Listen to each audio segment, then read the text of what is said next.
Hey guys, this is part 3 of my Saved by Sugar Startup question and answer video series.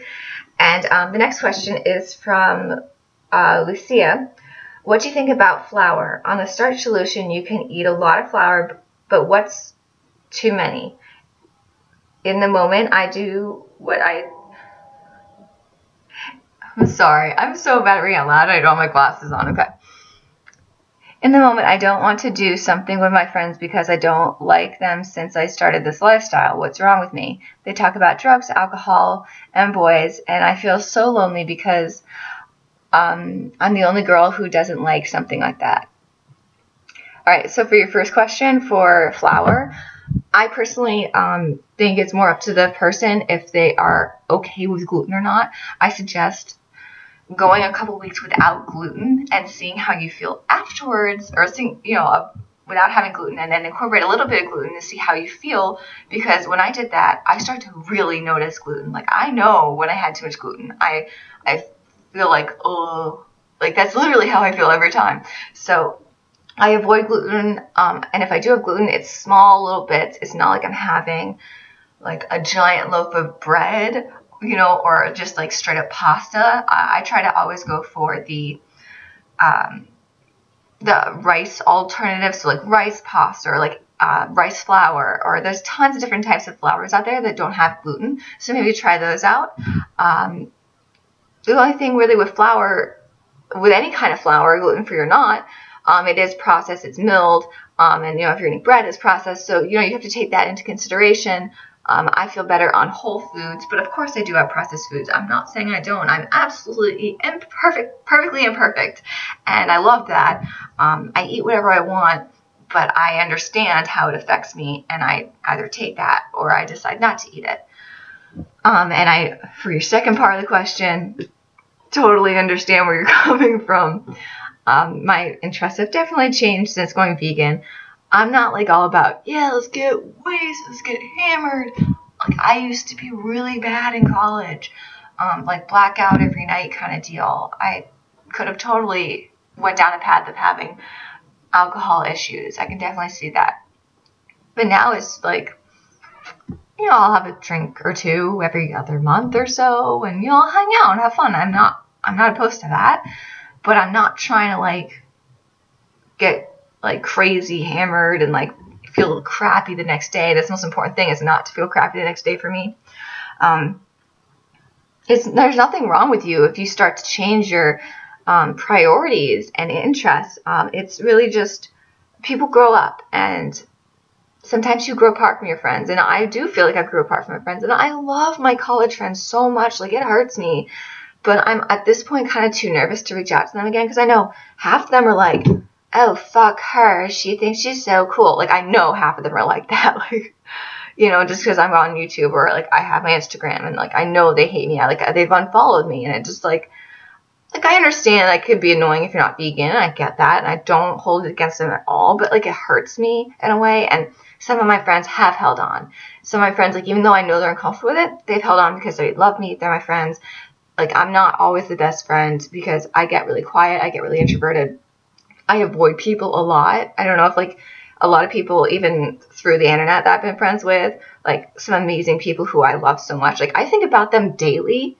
I just don't reach out to them. I stop talking to them sometimes for like long periods, and it's not because I don't like you, it's because I really like you, and I can't handle a lot of like social interactions sometimes, especially really close social interactions. I don't know, it's just something that I've been working through my whole life, trying to figure out like how to get rid of that issue.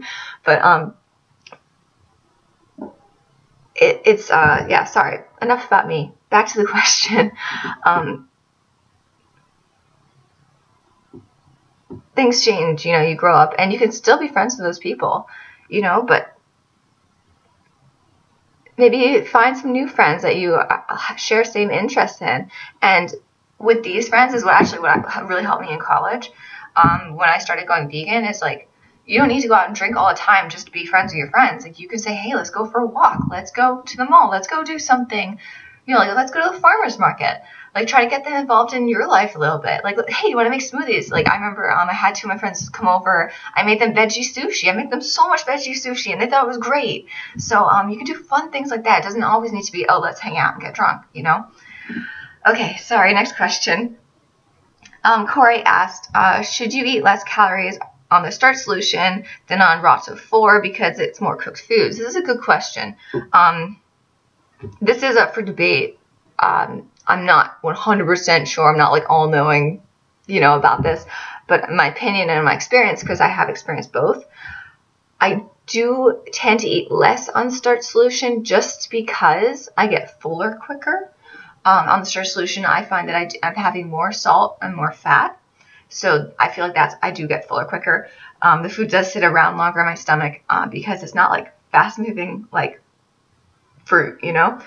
I do think that if you are on 80-10-10, 100% raw, it is so important to eat enough food. Otherwise, you are going to feel terrible. And also having a little bit of salt, if you are an athlete, I think is very important.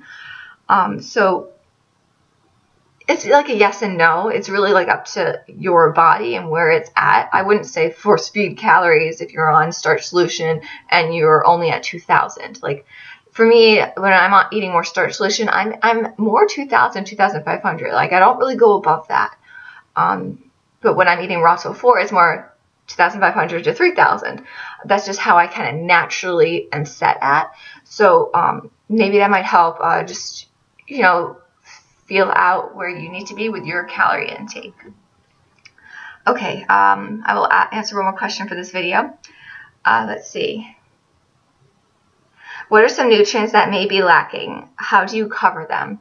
Again, I'm not a nutritionist. I've only taken a few college courses in nutrition, maybe like 3 college nutrition courses, and I've researched nutrition my whole life since I was like 13.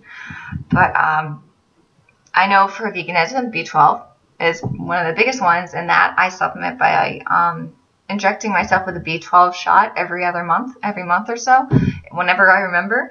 And that's been really working very well for me. I'm at a good, decent B12 level. I just did a video on my nutrients that I got from my blood work results. That I got from the doctors, so you can check that video out. That might be very helpful. Other things are vitamin D, which you can get from the sun. There's also vegan vitamin D supplements you can take. I do take that sometimes in the winter, maybe like once a week or so. I'll take one of those if I remember, if I see it out. Otherwise, I really think if you're eating enough food on a plant-based lifestyle, you will get enough nutrients. Check out my video though about my blood work results, and that might be more helpful to answer that question. So let's see, so it's 8 minutes in, and I will switch on to the next video. I'll see you guys in the next series.